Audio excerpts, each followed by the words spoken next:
What's up, Richard? Timus here. Now, 2025 saw the release of lots of really good sequels. So, guess who doesn't love a good sequel, right?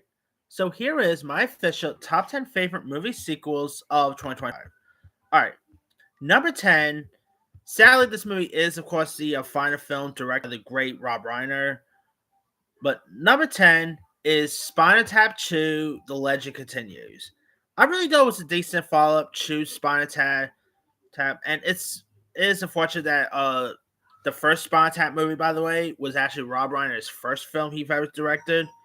And sad to say, Spawn Tap 2 is actually the last movie Rob Reiner directed. So he pretty much started his directing career with Spawn Tap, and his career sadly ended with Spawn Tap 2.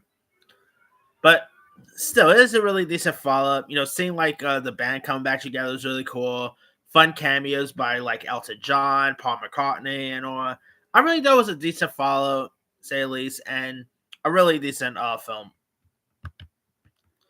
All right, number 9 is the Black Phone 2. Now, I was gonna include either maybe like Megan 2.0, which I enjoyed, Finite, like any of the Blumhouse like sequels between Megan 2.0, Black Phone 2, or Five Nights at Freddy 2. But I decided to just pick one, and I decided to pick Black Phone 2. Like I enjoyed all three films, by the way, but Black Phone 2 is probably the better sequel in my opinion. Seeing like them have the grabber, be like a Freddy Krueger type character, I thought was really cool. This time around you have Madeline McGraw, as the lead instead. I mean, I thought it was a really decent follow-up, say at least. It was a pretty fun one. Fun cast of characters. I just had a fun time with this one, and I do hope we get a third one down the line. All right, number 8 is The Naked Gun. Now, The Naked Gun, of course, obviously is a semi-sequel to Naked Gun. With Frank Drebin's son, played by this time around, played by Liam Neeson. Liam Neeson does such a great job playing, pretty much playing like Leslie Nielsen's son and all. It definitely has some fun humor to it.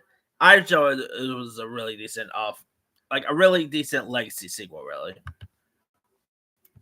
All right. Number 7 is Wake Up Dead Man and Knives Out. Now, obviously, this is the supposedly final installment of the Knives Out movies, and I thought it was a really decent installment. Obviously, Daniel Craig coming back as Benoit Blanc was great. The other performances by Glenn Close, Josh O'Connor, and all the world great. I thought it was a really decent third installment and a really decent end to the Knives Out franchise. They're probably still going to do another one, but who knows? All right, number 6 is Happy Gilmore 2. I don't care what anyone says. I had a fun time with Happy Gilmore 2. Seeing Adam Sandler come back, to portray Happy was great. Obviously some of the fun cameos was really cool. Like obviously the callbacks to the original was great. I just thought it was a really decent installment. Again, it's fun, entertaining. Adam, like after seeing this, makes me really want to see more Adam Sandler sequels, like Billy Madison 2, maybe Little Nicky 2, and all. But yeah, Happy Gilmore 2 is definitely a fun one there. All right, number 5 is Avatar: Fire and Ash. Of course, the third installment of the Avatar franchise. I thought Avatar: Fire and Ash was a really decent installment. I mean, we won't really get the next one until July 2029, so that's unfortunate. But hey, it's still a really decent one, say at least. Great returning cast of characters, great new additions here. It's a really decent installment. All right, number 4 is another legacy sequel, I should say, and that is Freakier Friday. Of course, the follow-up to 2003's Freaky Friday. I thought Freakier Friday, seeing Lindsay Lohan, Jamie Lee Curtis come back this time around, swapping bodies with Lindsay's character, with the daughter and stepdaughter, I thought was really hilarious. I thought the two actresses playing the daughter and stepdaughter are both really good too. It's such a really good one. It's fun. Love the callback to the original. It's definitely a really hilarious one in my opinion. All right, number 3 is Zootopia 2. Now, of course, Zootopia 2, obviously the follow-up to 2016 Zootopia.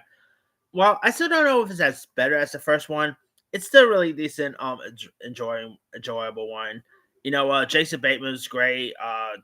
Jennifer Goodwin was terrific. Seeing Kiyu Kwan in this was really hilarious. I mean, or hearing Kiyu Kwan, I should say, was hilarious. I mean, it's definitely a really decent one. And after the box office results, I'm sure we're gonna get a third one.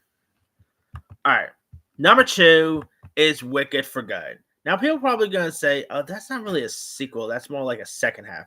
It's a sequel. Like, come on, it's a follow up to the first, so I'm considering it as a sequel. Like, Kill Bill Volume 2, you can count as a sequel as well, or other like second half of a film you could consider a sequel. So yeah, but still, Wicked for Good is definitely really decent. A really decent installment, say the least.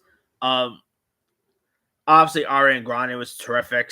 Cindy Riva was terrific as well. I just thought it was a really decent one, and whether we get more Wicked movies, who knows? But Wicked for Good definitely is really this one. And my number one favorite is Final Destination Bloodlines. I mean, this is also one of my favorite horror movies of the year as well. Final Destination Bloodlines is just a fun one. I really, definitely one of the best out of the Final Destination films. Really love some of the kills that happens in this. The Skyview scene is really cool. Seeing Tony Todd for one last time was really touching to see. And yeah, I just really enjoyed this one a whole lot. It's just such a really fun installment. Love the cast of characters. Like, it's definitely really cool and makes me more excited for another Final Destination down the line. But that's pretty much it there. Here is my quick rundown. Number 10, Spawn Tap 2. 9, Black Phone 2. 8, The Naked Gun. 7, Wake Up Dead Man Knives Out Mystery. 6, Happy Gilmore 2. 5, Avatar Fire and Ash. 4, Freaky Friday. 3, Zootopia 2. 2, Wicked for Good. And number 1 is Final Destination Bloodlines. Now, a few other ones I could have included. Honorable mentions: Mission Impossible Final Reckoning, The Accountant 2, Paddington Peru, Conjuring Last Rites, Megan 2.0, Downton Abbey The Grand Finale, Cry Kill Legends I could have included. Lots of really cool sequels. 2026 is going to be a really cool year for sequels as well, which in a separate video, I will be talking about the sequels coming out in 2026. Maybe I'll do that sometime maybe in January I'll do that, make that video. But let me let you guys, what's some of your favorite movie sequels of the year? Draw a comment below. Don't forget to like, subscribe, hit that bell for notification. This is Timmy Sire.